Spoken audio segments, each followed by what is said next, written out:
Hi, my name is Daphne, and we are out here early, 6 o'clock in the morning. Well, almost 7 o'clock in the morning. I've been out here since 6, doing a little bit of weeding and some fertilizing and all of the stuff you wouldn't want to do when everybody is up and active and having to smell, 511 and like fish fertilizer and bone meal and blood meal marinated. So I've been out here just trying to get everything done before the sun officially comes up and the mosquitoes come out and the humidity rises and it becomes unbearable, which is the best time. So I said I was going to wake up early and get this done because I want the garden to thrive. So what better time to weed than at 6 o'clock in the morning before, the sun really has a chance to come up and the bugs come out. So I want to take you guys around the garden to let you see the beautiful flowers that have come up, and we have squash officially coming in now. It's beautiful. So I want to take you guys along for a garden tour and to view all of the beautifulness. And we have some harvesting to do as well, so let's go. Now I just want to show you guys a quick garden tour before I have to go in and literally fix breakfast. But look at this. It's beautiful yarrow over here. The smell is like syrup. So sweet.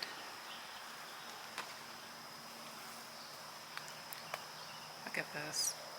I've seen this area in my dream before I had all of this, before the garden was even huge, like this size. This is what I actually saw, 2 straight rows, and like, I don't know, it's just beautiful. We do have, outside of these flowers, let me take a moment to appreciate this. It's supposed to be violet red or like really strong red, but I think these are hybrid seeds, so it kind of mixed in with the violet zinnias last year, which is fine. They're still adorable, gorgeous. We have some very healthy butternut squash slowly trellising out. And the tomatoes, while they don't look like much yet, they definitely have some size to them. So I do see a few flowers on this one here. But what I don't see is actually tomatoes. Actually, I take that back. Look. We have our first tomato. I think that might be a Cherokee purple there. I didn't see so many tomatoes on this side, but the tomatoes all look very, very healthy on this side. They're growing up and getting taller. I actually was able to push them towards the fence line, which is perfect, so I can get rid of the stakes. Everything but that one, because that's a pepper there. So they do look really healthy. And the irrigation system is definitely doing like a wonderful job at keeping everything moist, especially back in this area. And that is definitely helpful because I have never been able to grow squash in this bed. But it seems to be taking off and is actually putting down roots as well. So it seems like at every bud almost, there's some resistance to lift it up. And I've been actually trying to just like put more soil along the stem line. Oh, look at that. It's helpful if you want to win the fight, or at least try to win the fight against some of the borers and the caterpillars. Just to bury the stem along this area, and that'll help the fruit develop. Oh, look at this basil. It's so beautiful not to be able to, it's a blessing not to have to just buy it at the grocery store. I need to figure out a way to preserve it because we do have quite a bit of basil coming in. And over this side, we do have a very healthy couple of butternut squash. And I did actually see a couple of very healthy fruit. You follow the trail here. I think that's a male flower there. Ah, there we go. Look at that. Isn't she beautiful? We also have a female flower there, which hasn't opened yet, and a male flower next to her, and a couple of more female flowers, so good. But look, beautiful tomato sets there. We have a few coming in here, which is weird though. This puckering looks like Cherokee purple, but this shape isn't Cherokee purple, so it should be interesting to see. I know these are hybrid seeds, so it should be interesting to see what these tomatoes look like. Oh, look at that. Kind of looks like San Marzano coming in. But that one, that's definitely not a San Marzano. Yep, tomatoes there. Oh, Beautiful, beautiful bed. Look at that. All the way up the trellis now. I do have to come in and heavily prune. I think I'm going to take all of the branches, literally, down this way to to create some type of airflow. Like we do even have suckers now that have fruit on them. So I'm going to push that back towards the fence line, but we definitely have to come out here and thin some of this out, which won't be happening today, but maybe tomorrow morning I can come out here and take some of the lower branches. How beautiful. Then over here in our pepper bed, look at these peppers. I think these are Anaheim. Look at this. The ones on the porch are huge too. The difficult thing about this plant is that it does produce huge peppers, but very, very few peppers. I do see some coming in at the top, but right now we have two. And now this cayenne pepper plant, I think this might be, yeah, this cayenne pepper is just loaded with peppers. And all of these are hot peppers too. This one might need a stake. Oh, this little plant. It's trying over here.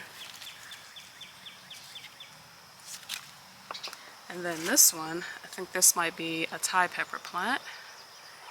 Doesn't have so many peppers on it yet. Actually, I'll take that one back. Look at this. Just further along the gate.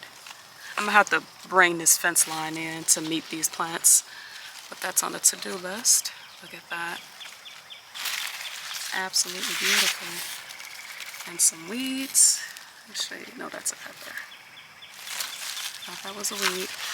We do have a very healthy squash in here. I'm not exactly sure what type it is though. And look at these. Absolutely beautiful cayenne peppers. This plant is going to be loaded. Typically what I do with these, I mean, you have to wait for them to turn red in order to get the heat. But I do wait for them to turn red, and we literally just come out here, collect them, and dehydrate them for soups and like winter soups and stews. But you can cook with the green ones too, they're just not as hot. And then look at this mammoth one down here. I don't want to break it off.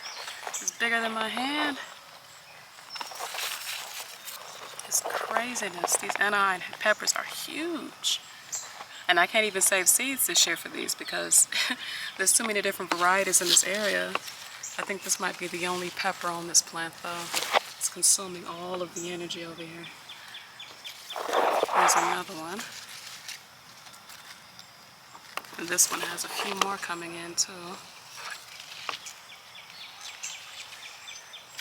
These Anaheim peppers are amazing. I mean, it's still early in the season. Maybe they'll put on 3 or 4 more. I do see another one coming in here. Okay, we just take a moment to appreciate this echinacea. I mean, it's usually covered with butterflies. It is so amazing. Oh my God. And a beautiful little zinnia bed, which is always covered with butterflies. And I did actually see one hummingbird. Probably more than that, but I know there's like a little family of hummingbirds that live around here somewhere. It's a beautiful little space. I have another little patch of color here. It's gorgeous. I think the bees are mad because I'm in their space. And then here in the chaos and confusion, we have some okra trying to compete with the light. So I'm going to have to actually push these back because I actually want the okra. We have one here. This one died a slow death, but we do have another one here. And we have another one here. And then hopefully one of those in there can make it as well, but I'm going to have to push the zinnias further back so it can get some light. And then in the back here, we do have a little custard squash. Look at that. Can we take a moment to appreciate these orange zinnias? How beautiful.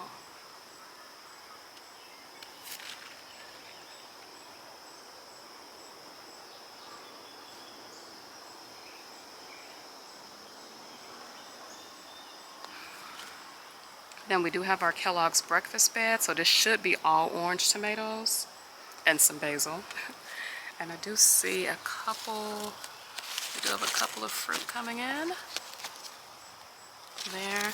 I mean, this plant has gotten crazy. I'm gonna have to come out here and heavily prune a lot of these. Typically, I mean, it probably would be better to do it late at night, but the only chance I really have to do this is early morning.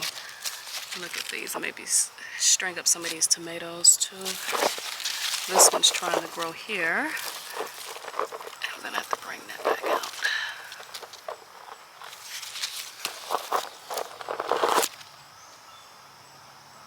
Oh, so many flowers on this little one. These plants are healthy.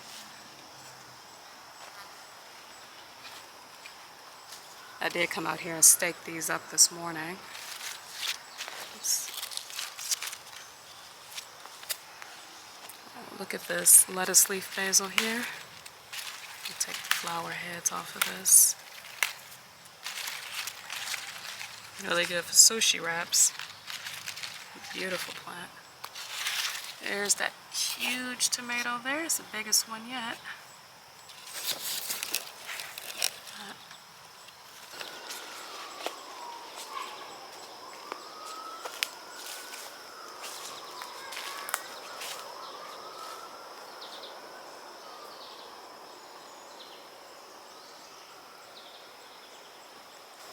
And for what it's worth, we do have collards. I do need to come out here and spray it again, but I don't really know if it matters just because we have more rain in the forecast. But I can actually come out here and harvest a few of these, so I might actually do that to clear out the bottom portion of it.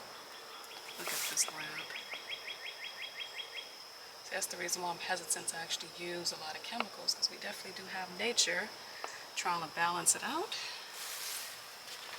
But look at these collards. I mean, they are healthy. Can definitely come out and harvest a few of these. And some of our transplant, the little tiny plants that we did plant in here have actually started to get us some size as well.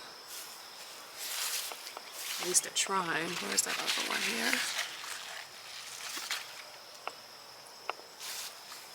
Get that. And look at this. This might actually be the only red sunflower I think in the garden space right now. That's a multi-headed red sunflower. You can see the edging around the petals that have come out here. Yeah, definitely a red sunflower. She's going to be gorgeous.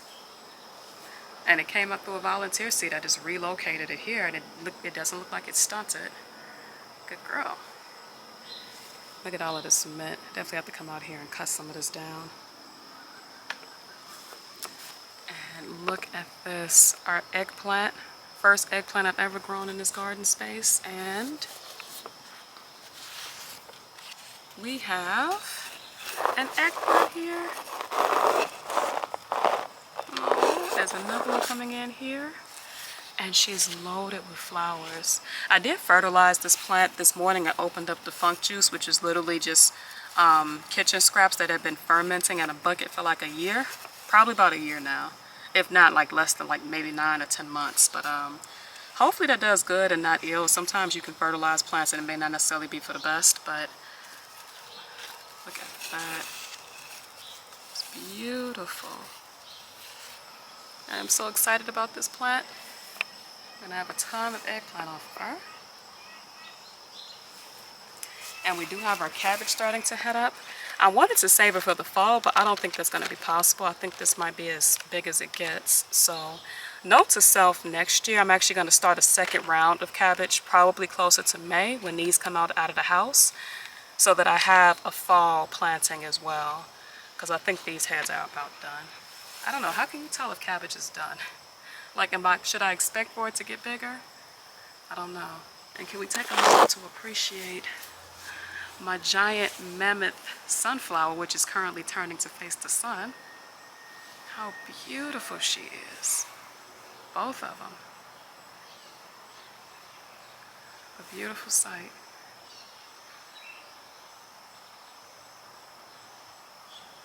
Alright, thank you guys so much for watching. This garden has been amazing. It has been beautiful. Despite the humidity, the garden is actually responding very well to the temperatures, just the 80-90 degree heat.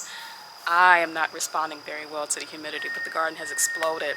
We have carrots and collard greens, and we have tomatoes coming up, and we have basil and squash, and a couple of blackberries if the birds let me have them, some strawberries. It's just, it's such a beautiful blessing. bounty in this food forest, and I am so thankful for it. And I hope your gardens are doing well as well. I know some of you guys can grow cantaloupes and, you know, are growing all types of stuff and have whole harvests of tomatoes. And I am right there with you, looking forward to my harvest as well. But in any case, thank you guys so much for watching, and you have a great and wonderful day. Peace.